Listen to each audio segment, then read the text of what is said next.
बिस्मिल्लाहिर्रहमानिर्रहीम। अस्सलाम वालेकुम। खुश रहें, आबाद रहें, पाक परवरदिगार मोहम्मद वाले मोहम्मद की सबके में आते रोज़ इसमें बरकत और इजाफा करें।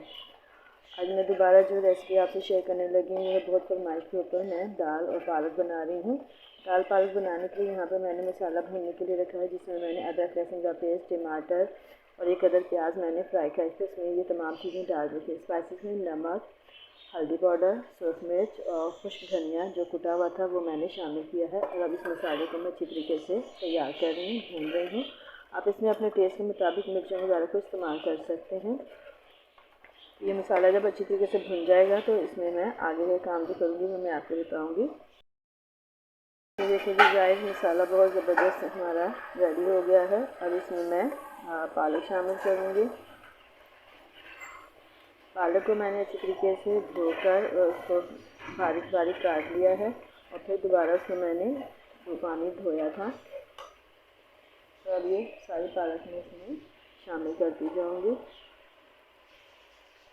पालक मैंने तकरीबन 2.5 किलो ली है और 2.5 किलो पालक जो है वो मैंने अच्छे तरीके से वॉश करके रखी हुई है। ये इसको अच्छे तरीके से हमने इस मसाले में भूनना है ताकि ये पालक क्या जो की कड़वाहट होती है वो ख़त्म हो जाए। जितनी अच्छी ये भुनी हुई होगी उतना ही ये जायका देगी। अब इसको थोड़ा सा भून लेते हैं, ये भर गई है। फिर दोबारा बाकी की हम पालक शामिल करेंगे।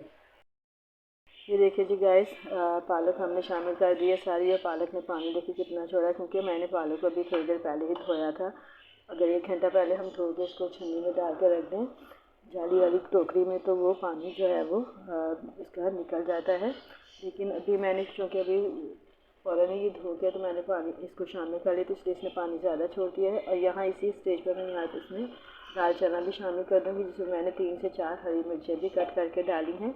और ये तमाम चीज़ें अब जो हैं मैं अच्छे तरीके से अब इनको गलने के लिए रख दूँगी। इसी पानी में ये जो दाल भी है और पालक भी दोनों चीज़ें गल जाएंगे। और फिर हम इसको जब ये पानी खुश्क हो जाएगा तो फिर अच्छी तरीके से भूनेंगे। तो अब हम इतनी देर तक इसको पकने के लिए रख देते हैं जब तक कि ये दाल गल ना जाए और पालक का पानी खुश्क ना हो जाए। ये देखिए जी गाइस, माशाल्लाह से पानी पालक का जो है वो बहुत कम रह गया, खुश्क हो गया। दाल और पालक दोनों बहुत अच्छे तरीके से गल चुके हैं। अब यहाँ पर मैं इसको भूनती भी जाऊँगी और साथ में इसका ये पानी भी खुश्क होता जाएगा। अब तकरीबन ये मैंने 40 मिनट के बाद इसका ढक्कन हटाया है, तो ये दाल और पालक दोनों गल चुके हैं और पानी मगर पूरा खुश्क नहीं हुआ है। लेकिन अब मैं भूनते वक्त इसका पानी जो है वो खुश्क करूँगी और साथ में पालक और दाल को भूनूँगी भी, क्योंकि पहले हम इनको अच्छी तरीके से नहीं भून पाए हैं, क्योंकि पानी होता है तो पालक अच्छी तरीके से भून नहीं पाती है। तो अब इसका पानी भी खुश्क होता जाएगा, साथ में इसको हम प्रॉपर भूनेंगे भी। मैं पानी इस तरीके से खुश्क कर रही हूँ। पालक एक साइड में कर दिया है मैंने और एक साइड में देखें पानी है। ये पानी अच्छे तरीके से खुश्क हो जाएगा तो मैं इसको फिर भूनूँगी, क्योंकि अभी पानी बहुत है तो दाल ज़्यादा गल जाएगी, तो इसलिए मैंने ढक्कन नहीं दिया। ढक्कन को हटा के मैं अब इसको भून रही हूँ। ये लीजिए जी गाइस, हमारा ये पालक में से पानी बिल्कुल खुश्क हो चुका है। अब मैं इसको अच्छे तरीके से भून रही हूँ। देखें आपके सामने बिल्कुल भी पानी जो है वो नहीं है।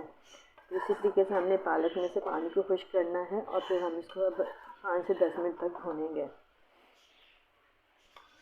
आप इसी तरीके से मेरी रेसिपी को फॉलो करें, इसी तरीके से अपने घर में ये हर चीज़ को पालक को खास तौर पर इसी तरीके से बनाएं ताकि आपके पास एक मज़ेदार सी डिश तैयार हो जाए। माशाल्लाह से हमारी पालक दाल जो है बिल्कुल रेडी हो गई है।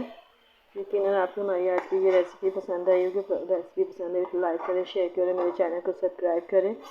और अभी नई वीडियो के साथ दोबारा हाजिर होंगे। उस वक्त तक के लिए इजाज़त दीजिए। अल्लाह हाफ़िज़।